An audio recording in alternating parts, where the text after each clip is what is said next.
Growing up, I loved watching movies. Most of my childhood was spent in front of the TV with my dad watching every Clint Eastwood movie ever made, or in my grandfather's work shed watching cheesy B horror films while he worked. For those who are new to my channel, I am a very proud and full-blooded Native American. My parents raised me to love and honor my people's culture and history, and as I got older and grew up to have more of an appreciation for the history of my people and other indigenous tribes, the film lover in me began to have a need to want to see more movies featuring Native Americans. And in doing my research, I was really disappointed to find out that there weren't very many well-known or big-budget films with Native Americans in prominent roles. Obviously, we all know The Last of the Mohicans and Dances with Wolves, but other than that, there's not much else that comes to mind unless you're someone like me who avidly looks for Native American feature films. So this was originally just going to be a recommendation video of movies to watch for Indigenous Peoples Day on October 12th, but when doing my search, I began to look deeper into the history of Indigenous people in film, and I was reminded that not only were early films and television shows incredibly insensitive in their portrayals of the First Nations people, but it still continues to happen in our modern era. Now, this in no way is supposed to demonize or place any kind of blame on certain people or Hollywood's practices, but to shed a light and inform anyone who is unaware of how Native Americans and their culture have been displayed throughout film history. Because much like anything else in this world, it's not always pretty in the beginning. But we also have the opportunity to change things for the better, and film is a great way of acknowledging our mistakes, educating ourselves about others' cultures, and most importantly, entertaining through the point of view of different people. As early as in the 1930s, Native Americans have been portrayed in popular films, most notably in the westerns that dominated the airwaves and silver screen. These westerns depicted the hero as an all-American cowboy, and the enemy was often the savage Indian. Very early in film and television history,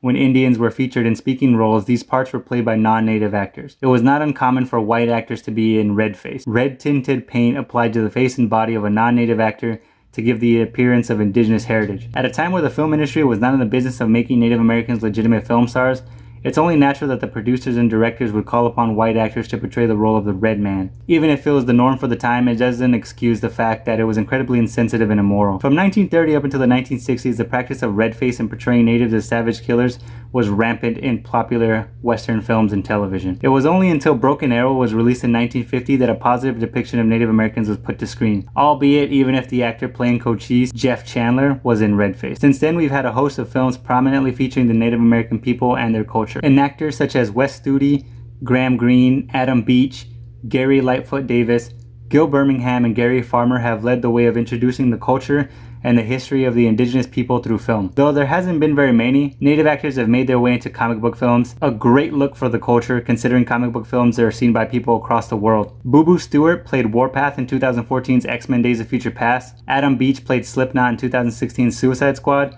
and Blue Hunt led the New Mutants movie that was finally released this year, which I was very surprised to see. Even though the movie didn't receive stellar reviews, I appreciated seeing a Native American lead in a comic book film. And not only has the indigenous culture captivated people through film, video games and comic books have also been inspired to create characters for young native boys and girls to look up to. I mean, come on, there's no denying how badass Nightwolf is in the Mortal Kombat game. And playing as the native Connor, whose real name I refuse to butcher, in Assassin's Creed 3 is a total blast. And for as much crap as people give the Twilight Saga, they did do a good job of using the backdrop of the Quileute Reservation and their folklore to interject werewolves into the story. One of my fondest memories of seeing my people on screen was in Star Trek The Next Generation, which I watched religiously growing up, and to this day is my favorite TV show of all time. Season 7, Episode 20, titled Journey's End, showed Captain Picard and the crew finding themselves in between a settlement dispute between the Native Americans that have made a new planet their home, and the Cardassians that claim the planet to be theirs after treaty negotiations with the Federation. Captain Picard is then forced to persuade the natives to find a new planet to settle on, but the natives refuse to leave, which leads to a tense and potentially violent outcome. Seeing this as a kid really blew my mind because up until then I had only seen Native Americans in westerns, and they were either savages to be killed by the cowboy hero or nameless victims of the harsh West. So to be able to see people who were like me in a science fiction show that I loved was amazing for me. We all strive for representation in pop culture and everyday life, not just with people the same color as us or culture. We also want to see people with the same style and personality as us, and luckily film has been able to accommodate that need for most people. The native culture I feel is still struggling to find their place in film, but eventually I hope to see more native actors in big films, and I want to see more stories told through the eyes of natives, both on and off the reservation. So with that, here are some film suggestions for you to watch on Indigenous Peoples Day or any other day. I hope you enjoy these films as much as I do. First, we have Smoke Signals, a more modern take of Native American life. The story of Victor and Thomas, two young guys living on the Coeur d'Alene Reservation in Idaho. And when Victor's dad passes away in Phoenix, Arizona, the two native men have to leave their home and face their past trauma, go on an adventure, and find closure to move on. It's just a very funny movie. Check it out if you haven't. Next is Dances with Wolves, obviously a classic film from Kevin Costner in his directorial debut. Even if the best version of it is nearly 4 hours long, it's still a great movie. Kevin Costner gives a great performance as a Civil War soldier who befriends the Lakota Indians and is then put into a moral dilemma when the Union soldiers want the land the Lakotas inhabit. And then we have The Indian in the Cupboard, which is one of my favorite childhood movies. A boy named Omri is given a magical cupboard for his birthday, along with an Iroquois figure, and when he puts the figure in the cupboard, the Iroquois man comes to life. What I enjoyed most about the movie is that Omri learns everything he can about Little Bear's tribe and tries to accommodate to his needs. Though we as the audience feel like Little Bear will learn more about Omri's world, in the end Omri learns more from Little Bear in terms of brotherhood, life, and respect, and I really enjoyed that aspect.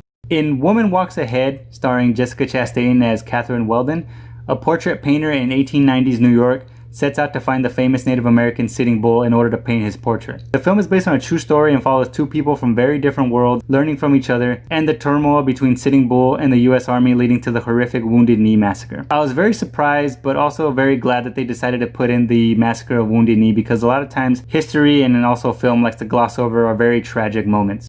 In Wind River, they tell the story of a very tragic crime on the Wind River Reservation in Wyoming, where a young girl is found in the snow, and an FBI agent has to uncover the truth about her death. This film sheds light on very true crimes that happen too often on reservations across the country that often go unsolved because of legality issues and clashing jurisdictions when it comes to crimes committed by non-natives on reservation land. It's a dark and gritty crime thriller, but very engaging to watch. Next we have Hostiles, a very grim story of a dying Cheyenne war chief who has been imprisoned for many years alongside his family. Christian Bale's character, who has no love for the war chief or any other native, is tasked to escort him and his family to his people's land to be buried. Along the way they run into different hostiles, both native and white, showing that sometimes there are no good guys or bad guys, just people. Very well written, very well directed, and very well acted. Check it out when you get a chance. Lastly, we have a very cool and very gory zombie flick, Blood Quantum, which takes place in Red Crow, an indigenous community who is strangely immune to the zombie outbreak that is destroying the world. It chronicles from the beginning of the zombie apocalypse and 6 months later when the natives have established a safe haven for themselves and any other survivors. But just like with any post-apocalyptic story, people forget their humanity and only want to survive, no matter who has to die to achieve that survival. Very cool zombie flick, check it out. So there you have it. I hope you liked this video. It's probably the most personal one I've done, but I felt it was important to make. Not only did I want to suggest some great films to you, but also inform those who might not know of the history of indigenous people in film, the good and the bad. And this is the part of the video where I ask you to subscribe. And if that sounds like something you'd like to do, please do so. Each subscription is motivation to make more videos. Please give this video a thumbs up and leave a comment. Thanks for watching, and I hope you've been informed.